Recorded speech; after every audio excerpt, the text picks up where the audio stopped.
अस्सलाम वालेकुम व्यूवर्स। आज हम एक ऐसी खौफनाक और अजीब निशानी का जिक्र करने जा रहे हैं जो क़यामत के सबसे करीब लम्हों में ज़हूर पाएगी। एक ऐसी मखलूक जो ना इंसान है और ना ही जानवर, बल्कि एक अलग किस्म की जिंदा निशानी है। जी हाँ दोस्तों, मैं बात कर रहा हूँ दाबतुल अर्थ यानी बीस्ट ऑफ द अर्थ की। वो ज़मीन से निकलेगी, लोगों से बात करेगी और हर शख्स के चेहरों पर निशान लगाएगी, चाहे वो मोमिन हो या काफिर।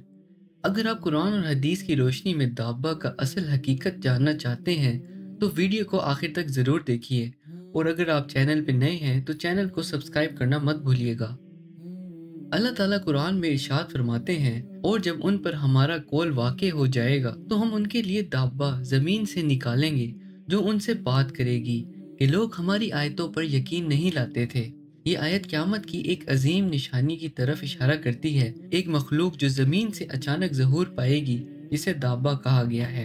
हज़रत हुज़ैफ़ा रज़ियल्लाहु ताला अन्हो से रिवायत है कि नबी करीम सल्लल्लाहु अलैहि वसल्लम ने फरमाया, जिसका मफ़हूम ये है, क़यामत तब तक नहीं आएगी जब तक 10 बड़ी निशानियां ना देख लो। उनमें से कुछ ये हैं: सूरज का मगरिब से तुलू होना, दुखान, स्मोक, दाबतुल अर्द, ज़मीन से एक अजीब मखलूक का निकलना, याजूज माजूज का ज़हूर, सैयदना ईसा अलैहिस्सलाम का आसमान से नाजिल होना, दज्जाल का आना, 3 चांद ग्रहण, एक मशरिक में, एक मगरिब में और एक अरब में, आग जो गल्फ ऑफ एडन से निकलेगी और लोगों को महशर के मैदान में हाँकेगी। एक सही हदीस में आता है कि जिसका मफहूम ये है, दाब्बा ज़मीन से निकलकर लोगों से बात करेगी। दाब्बा अरबिक में हर जिंदा चलने वाली मखलूक को कहा जाता है, लेकिन यहाँ इसका मतलब है एक खास, अनोखी और ख़तरनाक मखलूक जो पहले कभी इंसानों ने नहीं देखी होगी। ये ना किसी इंसान की नस्ल से होगी, ना किसी जानवर की तरह पैदा होगी। ये अचानक ज़मीन से निकल आएगी और इसका ज़हूर क़यामत से बिल्कुल करीब होगा। अब सवाल ये पैदा होता है कि ये मखलूक देखने में कैसी होगी। बाज़ रिवायतों में इसका कुछ तफसीली ज़िक्र मिलता है। कुछ उलमा कहते हैं कि ये एक हाइब्रिड जानवर होगा जिसमें मुख्तलिफ जानवरों की निशानियां होंगी। इसकी शक्ल दहशतनाक होगी, सर बैल जैसा, आंखें पिग जैसी और सींग हिरन जैसे होंगे। ये किसी आम तरीके से पैदा नहीं होगी, बल्कि अल्लाह के हुक्म से ज़मीन से निकलेगा। इब्ने कसीर ने एक लंबी हदीस रिवायत की है, दाब्बा मक्का से सफ़ा पहाड़ से निकलेगी, अपने सर से मिट्टी हटाएगी, फिर हजर अस्वद और मकाम इब्राहीम के दरमियान रुकेगी।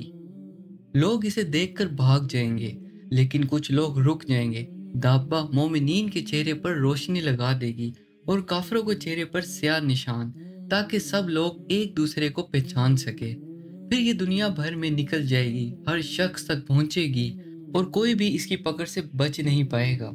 हज़रत अबू हुरैरा रज़ियल्लाहु ताला अन्हा से रिवायत है, दो आखिरी निशानियां, सूरज का मगरिब से तलू होना और दाबतुल अर्द का ज़हूर होना, इनमें जो पहले ज़हूर पाएगा उसके बाद क़यामत का वक्त बहुत नज़दीक होगा। शेख जलालुद्दीन रहमतुल्लाह अलैह फरमाते हैं, जब दाबा का ज़हूर हो जाएगा उस वक्त कोई दावत हक नहीं होगी, ना नहीं अनिल मुनकर, और कोई काफिर अगर इस्लाम भी कबूल करना चाहे तो उसका कोई फ़ायदा नहीं होगा। वो वक्त ऐसा होगा जब ईमान लाना बेकार हो जाएगा।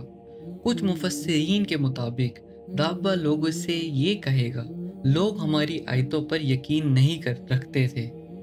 और बाद ने फरमाया, दाब्बा इंसानों की तरह बात करेगी और अल्लाह ताला का पैगाम खुद लोगों तक पहुंचाएगी। बाज़ रिवायात में आता है कि दाबतुल अर्द के पास मूसा अलैहिस्सलाम का आसा और सुलेमान अलैहिस्सलाम की अंगूठी होगी।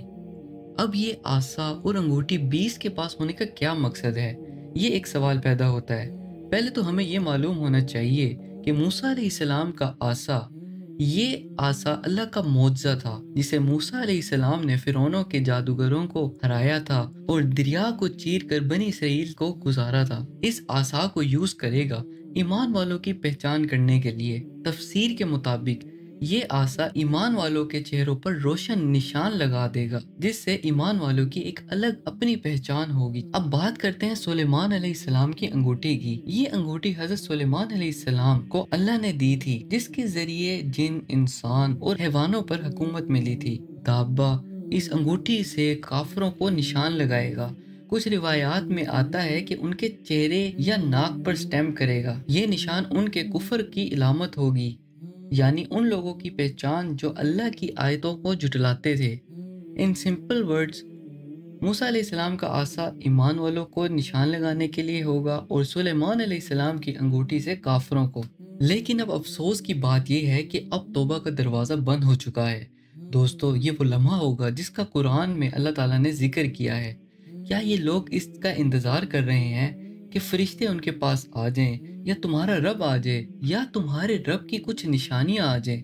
जब कुछ रब की निशानियां आ जाएंगी तो किसी शख्स को उसके ईमान लाने का फ़ायदा ना होगा। अल्लाह ताला से दुआ है कि हमारा और हमारे आने वाली नस्लों का खात्मा ईमान पर हो।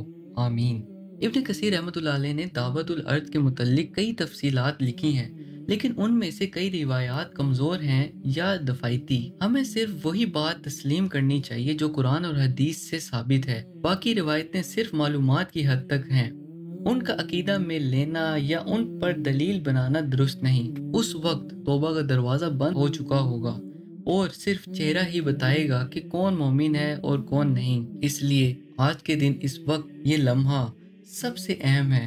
अल्लाह से माफ़ी मांगें, कुरान से दोस्ती कीजिए और क़यामत की निशानियों को सिर्फ मालूमात नहीं बल्कि हिदायत समझकर पढ़िए। अगर आपको ये वीडियो पसंद आए तो लाइक कीजिए, शेयर ज़रूर कीजिए और चैनल हुज़ैफा राइट्स को सब्सक्राइब करना ना भूलिए। अपने फीडबैक के ज़रिए बताएं कि अगला टॉपिक किस पर होना चाहिए। अस्सलामु अलैकुम।